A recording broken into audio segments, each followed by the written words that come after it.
Are you sure?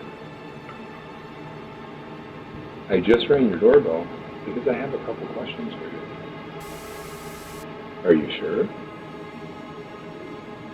I just rang your doorbell because I have a couple questions for you. Are you sure? What? Are you sure? I just rang your doorbell because I have a couple questions for you.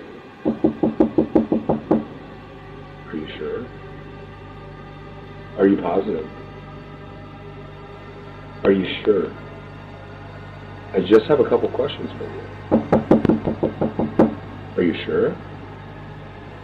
Are you positive? I just have a couple questions for you. Yeah, can you hear me? What I'm looking for is for the girl that's in the house to come out here because I'm going to rip her and kill her. Do you have her open the door? Because I'm going to rip her and kill her. Do you have her open the door?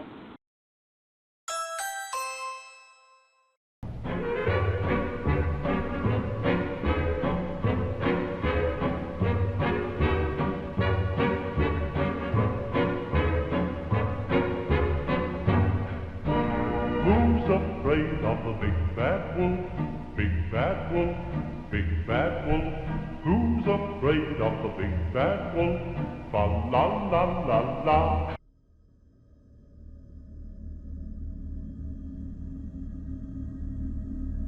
The man at the door. As you can see by the footage, the man initially looked calm, starting his entrance with a knock, along with a subtle and almost polite tone at the front door of an unsuspecting woman's home. But what followed would quickly shatter any sense of safety and peace this poor woman would have. The stranger that appeared on her Ring doorbell camera can be seen peering in through the glass, asking the same repeated questions. What? Are you sure? Are you sure? I just have a couple questions for you. Are you sure? Are you positive? I just have a few questions for you. But the tone grew chilling fast. The man eventually gave up efforts until her husband joined the conversation using Ring doorbell intercom. So, who are you? Yeah? Are you sure? Who are you? Hey, I just had a couple questions. I just wanted to ask you about TV show. It seemed like his whole demeanor changed, and in a haunting, matter-of-fact tone, he told her husband exactly what he wanted to do to her. He even claimed to be armed, though weapons were never seen in the footage. When I first saw the footage, it gave me this raw, gut-wrenching feeling. The clarity of the threat, the darkness in his voice, the vulnerability of the woman inside. Even after he was finished tormenting them, he stood outside the property, staring back at the house. This was a thing of nightmares. Although no arrests were made that night, it was not long before authorities identified the man, Christopher Sums. But when Las Vegas police marshals located him near Clark Avenue and 3rd Street the next day, they found a man only willing to go by the Holy Spirit and refused to answer questions or explain himself, further unnerving investigators. In official booking documents, Sums was charged with aggravated stalking, coercion with threat of force, attempted burglary, and making a false statement to an officer. Authorities also discovered he was a fugitive from California, further complicating an already disturbing case. The victim, identified as Amanda Nowak, relived her fear in a statement. "I never engaged him. I called 911 and hid." She later thanked community members for their support and said she was grateful the man was taken into custody. Imagine being home alone, dead silence, hearing that man through your door say, "Are you sure? Are you positive?" as if evil ever needed confirmation. But sometimes the most evil can be found within the halls of the Lancaster Library.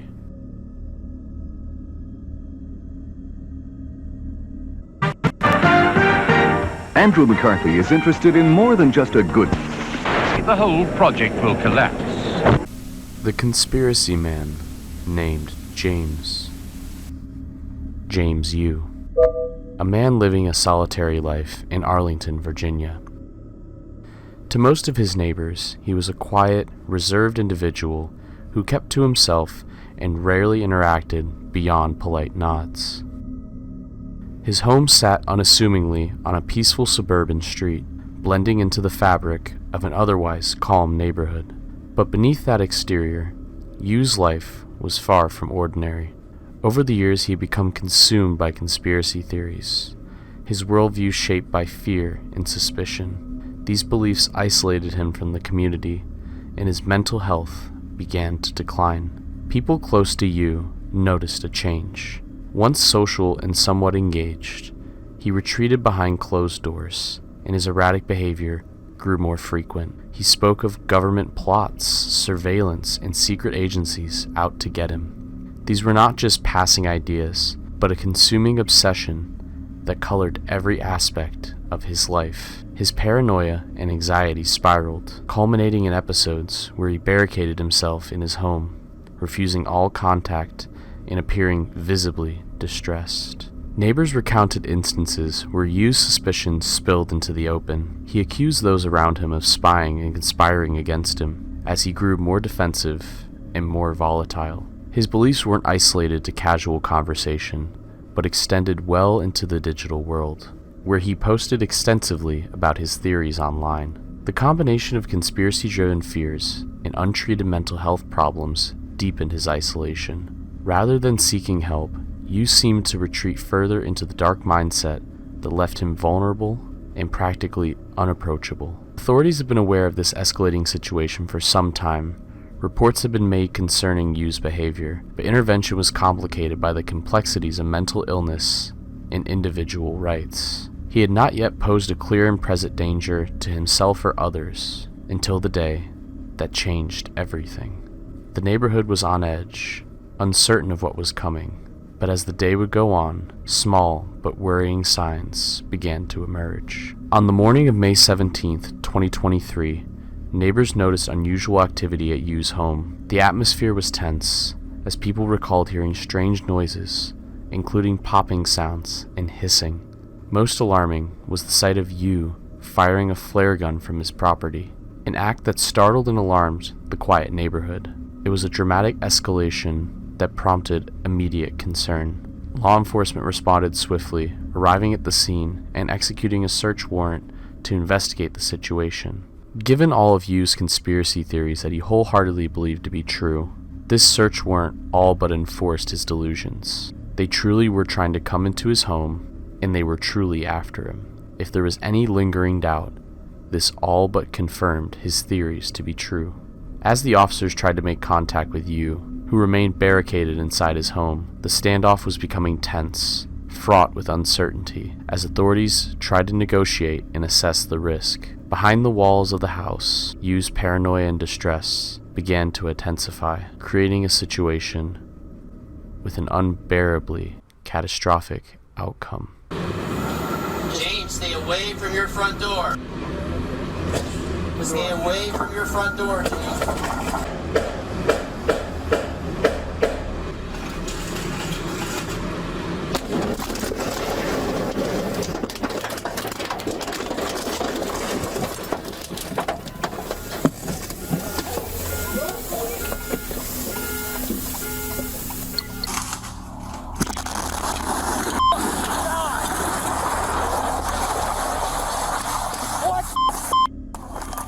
Police department! Police department! Police department! Police department! Come on out! I need you to get evacuated and move down the street, okay? Suddenly, without warning, an enormous explosion ripped through the house. The blast shattering windows blocks away, sending shockwaves that rattled the entire neighborhood. Flames erupting instantly, engulfing the structure in a raging inferno. Neighbors were thrown into chaos, some shielding themselves from debris. Firefighters arrived quickly, but faced a devastating scene of destruction. The house was reduced to smoldering ruins, debris scattered across the yards of nearby homes. Investigators later discovered that Yu had deliberately ignited 35 gallons of gasoline stored inside the house, causing the catastrophic blast that destroyed the property at 8:25 p.m. that day. 56-year-old James Yu was killed on impact.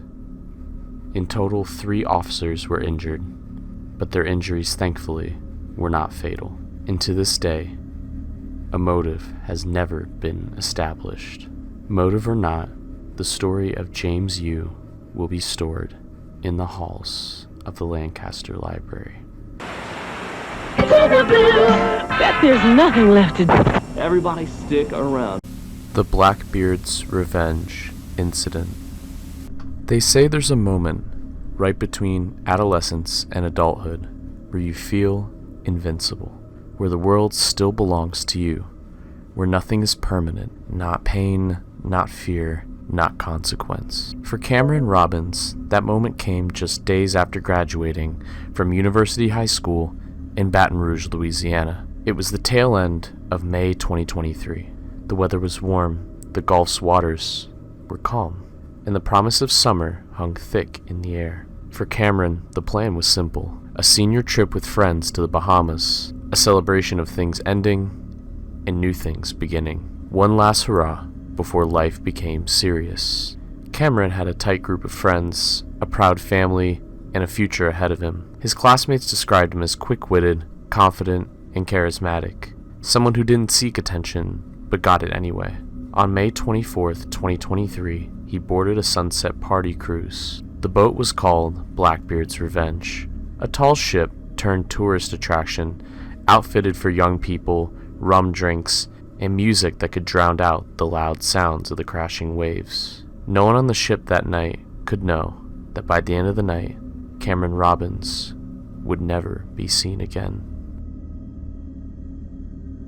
The party started like any other, music blasting, drinks flowing, cell phones recording every laugh and stumble and any viral moment. But what happened around 9:40 p.m. changed everything. You can hear young voices, excited, rowdy, and most likely intoxicated. Someone's filming, people are cheering, and the camera focuses on a dark figure on the edge of the boat. It's Cameron, and he's climbing over the rail. This kid jumped off! Oh my God! Oh, bye-bye! Oh, that's There are conflicting accounts. Some say it was a dare, others say it was a drunken bet, and a few claim that he jumped voluntarily to impress his friends. No one, however, can seem to agree on why. At first, it looks like a joke, then comes the splash, and in a split second, it's not funny anymore. The boat doesn't stop immediately. There are lights flashing in the water, voices yelling, and the camera catches a glimpse of movement. A single bobbing figure in the sea, barely visible under the night sky. That would be the last we would see of Cameron Robbins. As soon as the alarm was raised, the U.S. Coast Guard launched a search operation. They covered over 325 square miles of open ocean, deploying aircraft, rescue divers, and sonar. They scoured the waters near Atoll Island, where the boat had last been, but no trace was ever found. No body, no life vest, nothing. The search was called off after 48 hours, and Cameron Robbins was declared lost at sea. In the days following his disappearance, the video began making rounds on the internet. TikTok sleuths and YouTube commentators such as myself began analyzing the clip frame by frame, slowing it down, enhancing it, color grading it, watching, and obsessing for anything that they missed. And then something surfaced, a shape, a dark mass near Cameron in the water. It moves. Some viewers say it's nothing, a trick of the light. Others are convinced it's a shark. Some even say a fin can be seen briefly, slicing through the water behind him. Did Cameron panic?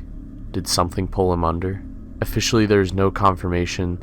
The Bahamian government did not find evidence of an animal attack, but eyewitnesses say he swam away from the life ring thrown to him, almost as if he tried to escape something. The video of Cameron's final moments is just 17 seconds long. A whole life, decades of living, college, graduation, marriage, kids, grandkids, all washed away on a single dare.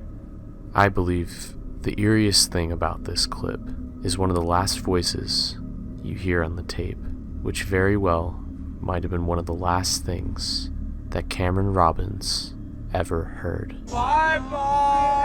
Oh. I can't imagine how horrifying it must have been to hear that last bone-chilling reminder that you are alone, pitch black, in the sea, in shark-infested waters. We hope wherever Cameron is, he is at peace, and his memory will forever live on in the halls of the Lancaster Library. Dug my heels in deeper. Do you know the man on camera?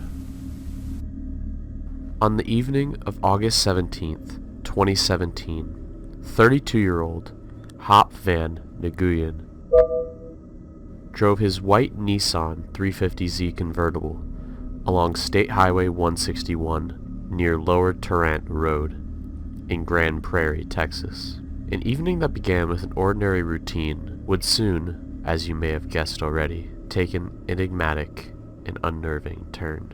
Nguyen was described as a 5'7", 165-pound Vietnamese American man. He had a scar behind his right ear, a half-sleeve dragon tattoo, and the letters TFT inked on his inner arm, and was noticeably missing the tip of his right index finger, a detail we'll come back to later. Family members became alarmed when 𝐿𝐿 failed to return home that night. He was unresponsive by phone, and his social media had gone silent. The empty disappearance of a normally communicative man raised immediate concern, and Grand Prairie police were alerted that something was deeply wrong. That feeling was all but confirmed when they checked 𝐿𝐿 van's Ring doorbell camera.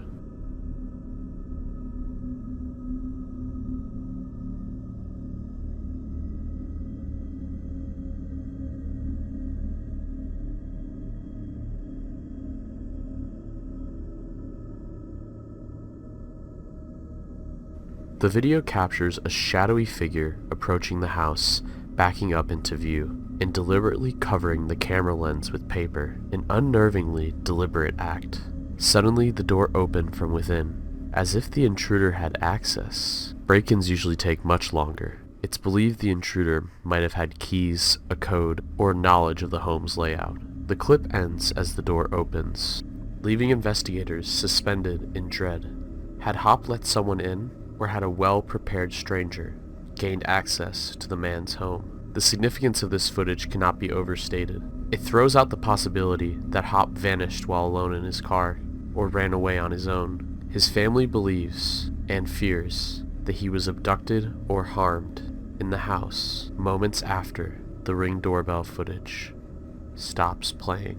Nguyen's car, the white Nissan convertible, resurfaced empty shortly after his disappearance. It seemed abandoned rather than crashed or burned. It offered no clear indication of what happened inside or who might have taken the wheel. Detectives were left with two haunting scenes: a mysteriously invaded home and a deserted vehicle winding down a lonely highway.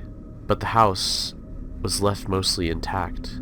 It definitely didn't suggest a burglary, as there were no confirmed reports of stolen items or valuables missing from the home, deepening concerns that this plan might have been even more personal or premeditated.